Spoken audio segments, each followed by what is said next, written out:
Meu nome é Débora, uma imperfeita falando do que é perfeito. Abre comigo a sua Bíblia no livro de Êxodo, no capítulo 16. Separa um papel e uma caneta, registra aquilo que o Espírito Santo de Deus falar ao seu coração no dia de hoje. Continuando as revelações em Êxodo para a nossa vida.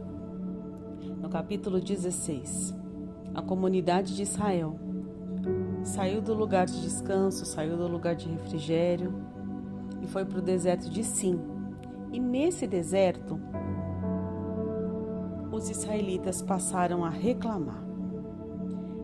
Nesse deserto, os israelitas passaram a questionar a Deus. Foi nesse momento que aquelas feridas, o orgulho do povo se revelou em ingratidão, se revelou em arrogância, em soberba, porque ali o povo de Israel proferiu palavras falando contra Moisés numa falta de fé, numa desesperança, como se o Deus que havia feito o que fez por eles, o Deus que enviou as pragas que enviou, o Deus que tirou eles do lugar da escravidão, o Deus que matou todos os adversários do povo, aquele mesmo Deus que pôs terror e pavor em todos os adversários que pudessem querer se levantar contra os israelitas e ficaram paralisados, esse mesmo Deus. O mesmo Deus que transformou água amarga em água o suficiente para eles se saciarem, o Deus que levou eles para os lugares da fonte. E aí foi então que eles falaram assim: deveríamos então, Moisés, ter ficado no Egito, morreríamos escravos, mas teríamos o que comer. Mas Deus, Ele é um Deus tão complacente, que até mesmo na reclamação do povo de Israel, Deus ajudou. E isso aqui não é um incentivo para que você reclame, não, muito pelo contrário.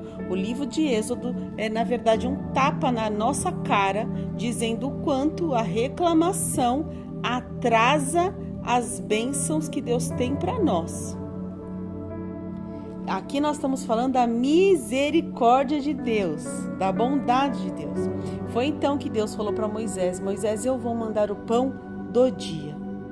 Eu vou mandar a providência para a necessidade que se apresenta. E aí foi então que no deserto Deus enviava, além do pão, ou seja, Deus enviava, além do básico, Deus enviava as codornizes. Deus enviava, além do básico, mais um agrado. Deus enviava, além do básico, aquilo que satisfaria um desejo do coração, da carne daquele povo. E aí então o Senhor enviava todos os dias pela manhã o maná e enviava todos os dias no fim da tarde as codornizes. O que isso quer dizer? Que no tempo em que você está no deserto, em que Deus está te ensinando coisas, em que Deus está limpando o seu coração, em que Deus está trabalhando na sua vida, a providência, ela não falta. Mesmo sem o povo ali estar trabalhando, a providência chegava. Só que havia uma orientação.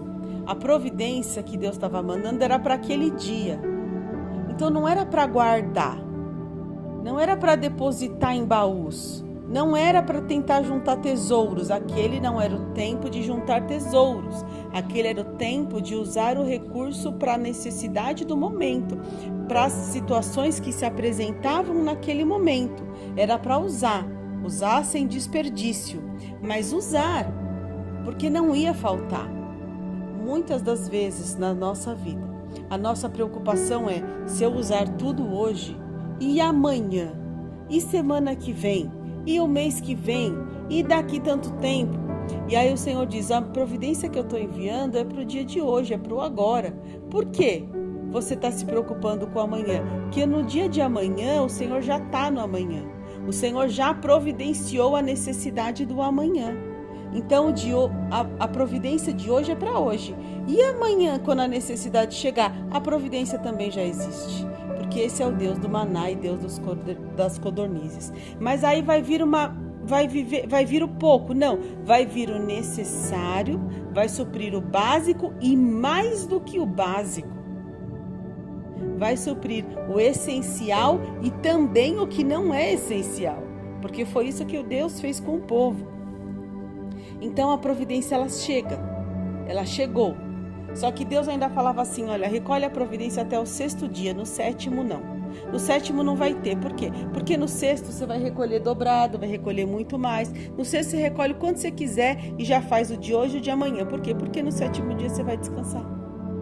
Até quando Deus está enviando o maná, Ele envia em quantidade maior em determinado período, justamente por isso. Porque terão dias que é para você descansar e desfrutar. Porque esse é um princípio de Deus. Fazer num período e descansar em outro. E aí então, nesse capítulo 16, a Bíblia vem falar e vem dar um exemplo de que houveram pessoas que pegaram o maná de um dia, que era para guardar só naquele dia, e juntaram mais que falaram, não, vamos guardar também, porque se amanhã precisar a gente já tem. Uma atitude de falta de confiança, uma atitude de falta de fé, uma atitude de falta de conhecer o Deus que eles estavam servindo, que garantiu que supriria as necessidades deles. E aí tudo que eles guardaram apodreceu, porque não era para ter guardado, não era para ter deixado para a preocupação de amanhã, era para ter suprido as necessidades daquele dia. Esse é o nosso Deus, o Deus que supre as nossas necessidades pelas gloriosas riquezas que estão em Cristo Jesus, como diz em Filipenses. Quem é o nosso Deus? O Deus que diz, não andei ansiosos por coisa alguma. Por quê? Porque eu cuido das aves. As aves não plantam, as aves não colhem, mas está lá todo dia para as aves se alimentarem. Eu visto os lírios do campo, não vestiria você? Não andeis ansiosos por coisa alguma. É isso que a Bíblia nos fala em Mateus, não é? Agora que você leu e ouviu essa mensagem, compartilha com mais alguém. Seja resposta para um coração aflito, que está precisando de uma resposta da parte do Senhor no dia de hoje. Deus te abençoe e até amanhã.